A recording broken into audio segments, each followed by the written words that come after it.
Hello everybody and welcome. Today we're talking about reframing organizations. I'm Pete Pizor and our theme, organization development, and particularly we're going to look at reframes.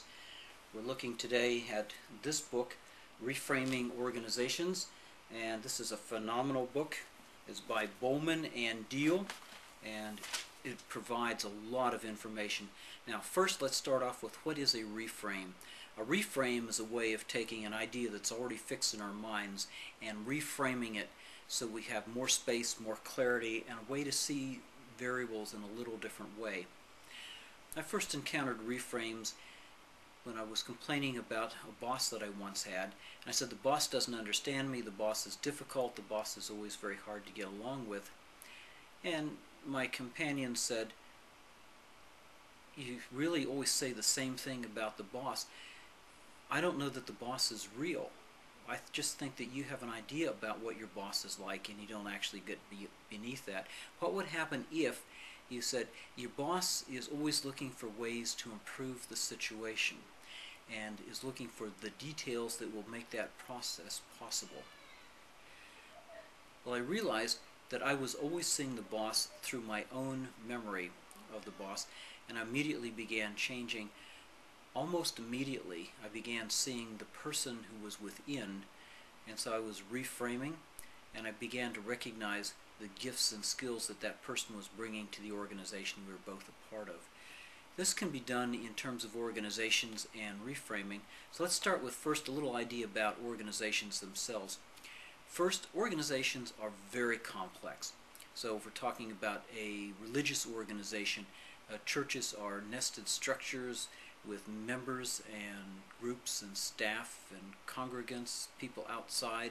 They often have a denominational affiliation. If we're looking at a service organization, like a chamber of commerce, it has members, it has the community, the organizations that belong, and it sits within a political environment within its community.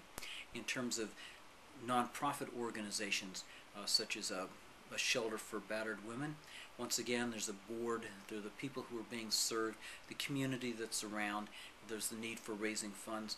In every organization, there are a series of layers, and they make an organization very complex. In addition, within any organization, there's a top or an executive level which deals with management and direction, and then next to that is a supporting level which may deal with the routine things such as printing paychecks, making sure people come in to work on time, that things get done, that taxes, forms, and appropriate things are filed and turned in on time.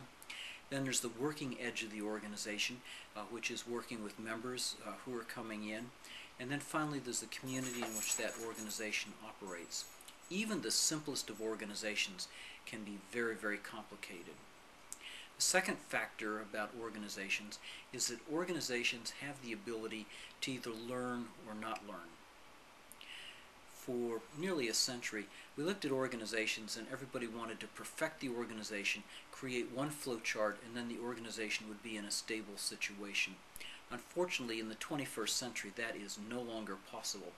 And organizations, if they're going to survive, have got to learn how to adapt, adjust, and change.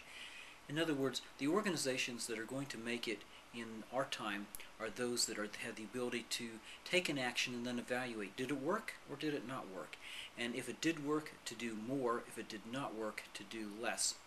And when they do that and they process on that, organizations then begin to develop organizational learning.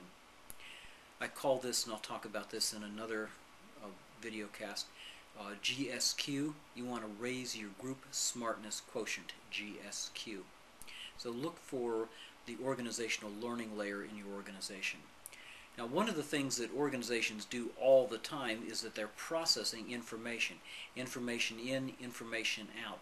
But if the information stays in piles, folders, and compartments, then it's not useful information and it's not helping the organization to learn and get smarter from that.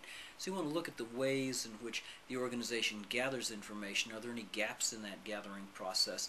And how does it reflect on it so it can turn it into positive action?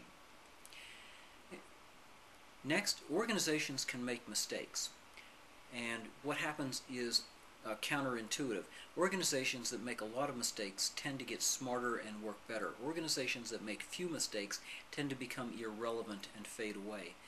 The reason is that many organizations look at a choice of several actions, and then they think about it, they plan about it, and they do analysis and analysis and analysis, and what results is paralysis, paralysis, paralysis. The organization, being afraid of taking an action until they know that everything is exactly right, takes no step at all. And yet when they do that, they're standing in a moving current of time against moving changes within the organizations that are around them. To take no action is to step backwards in time and to be surrounded and eventually to become obsolete and irrelevant. So paradoxically, organizations can make mistakes, and smarter organizations make more, so long as they learn from those mistakes and so long as they're adaptable and willing to reframe and redo what they need to do. Another characteristic is a characteristic of leaders in organizations. Leaders in organizations, like all of us, tend to see what we want to see. And organization leaders see what it is that they want to see all the time, and so what you expect to see is what you actually see. So for example, when you're flying an airplane, a person may expect to come in on runway 28R, and you line up and you know exactly what the sequence is, what the conversation is going to be with the tower as you bring your aircraft in for landing. And so you know what a runway looks like. It's paved, and it's long, and it has a compass point at the end, and you land after the stripe has ended, and you put your plane down and you keep the plane level, and you touch two wheels, and then you settle the nose down, and then you decelerate, touch the brakes, and you move in to park the airplane. And a U.S. Airways pilot was flying, and he ran into some geese, and they evidently took out jet engines in the airplane, and he had to land the plane. Most pilots would not have been able to land on the Hudson River. Yet he was able to land on the Hudson River. Why? Because he didn't look at it as a river. He reframed it and he said, this river is going to be my runway. And so he reframed the river as a runway and was able to bring the plane down in a spectacular landing. Since then, in many trainers and simulators, many other pilots have been unable to reframe a river into a runway and have not been successful at doing what he did on that day. And yet every member of the crew and every passenger on that airplane escaped and lived to tell the story. Reframing allows us to not only see what we expect to see, but to see what is actually there, to see with broader eyes and a wider horizon, and to do that. And when we do that, we're able to move ahead. Another factor about reframing is what happens when things go wrong. When something goes wrong, leaders that do not reframe usually look for the blame outside of themselves, maybe outside of the organization. So someone may say, oh, this didn't work because so-and-so was trying to become a vice president and they're trying to play a power game and they wanted to move ahead, and so they'll blame it on that person's ambition.